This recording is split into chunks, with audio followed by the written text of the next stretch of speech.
Good morning student. हम पढ़ रहे थे हिमालय की बेटियाँ, ठीक है। उसमें आगे हम पढ़ते हैं। कालिदास के विरही यक्ष ने अपने मेघदूत से कहा था, वेत्रवती बेतवा नदी को प्रेम का प्रतिदान देते जाना, तुम्हारी वह प्रेसी तुम्हें पाकर अवश्य ही प्रसन्न होगी।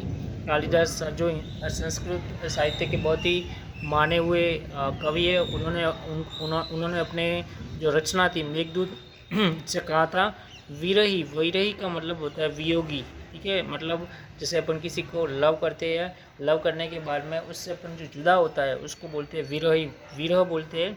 और विरोही, विरही का मतलब होता है जो बिछड़ने वाला होता है उसको।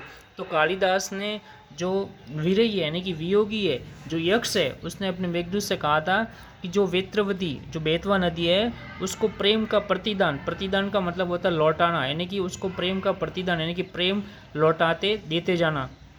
तुम्हारी वह प्रेसी तुम्हें पाकर अवश्य ही प्रसन्न होगी। प्रेसी का मतलब होता है प्रेमिका, यानी कि तुम्हारी जो लवर है वो तुम्हें पाकर अवश्य ही बहुत खुश होगी। मतलब तुम्हारी जो प्रेमिका है वो तुम्हें पाकर बहुत ही खुश होगी। ये कालिदास का जो मेघदूत है उसमें यक्ष और उसके बारे में पूरी लव स्टोरी है, ठीक है। आपको कभी मौका मिले तो मैं बताऊंगा, ठीक है। तुम्हारी ये प्रेसी तुम्हें पाकर अवश्य ही प्रसन्न होगी। यह बात इन संचल नदियों को देखकर मुझे अचानक याद आ गई और सोचा कि शायद उस महाकवि को भी नदियों का सचेतन रूपक पसंद था, ठीक है। संचल, संचल आप जानते होंगे, ठीक है। मतलब एक जगह टिक करके न रहना, उसको बोलते हैं संचल। जैसे बोलते हैं कि लक्ष्मी क्या है, संचल है, ठीक है। नाटक आप जानते होंगे, ठीक है, ड्रामा होता है। सचेतक, सचेतक का मतलब होता है सजीव, रूपक का मतलब होता है नाटक, ठीक है।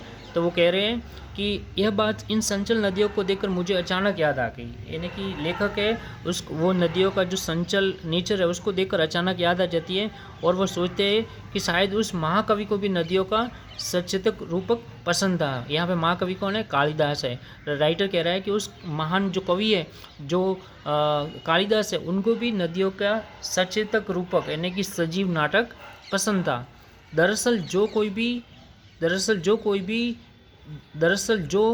कोई नदियों को पहाड़ी घाटियों और समतल आंगनों के मैदानों में जुदा जुदा शक्लों में देखता है, वही इस नतीजे पर पहुंचेगा। नतीजा का मतलब होता है रिजल्ट या परिणाम। लेखक बता रहे हैं कि जो भी कोई नदियों को जो पहाड़ी घाटियों से निकल करके जो समतल आंगनों के मैदान में जो नदियों का डिफरेंट रूप है, जो रिवर्स का डिफरेंट अलग अलग प्रकार का रंग है, अलग अलग प्रकार का उनका जो बहने का रूप है, उसको अगर देखेगा तो वही इसी रिजल्ट पर या इसी नतीजे पर पहुंच सकता है। मतलब उसको ही पता लग सकता है कि नदी का क्या इम्पोर्टेंट है, ठीक है। आगे का वीडियो नेक्स्ट वीडियो में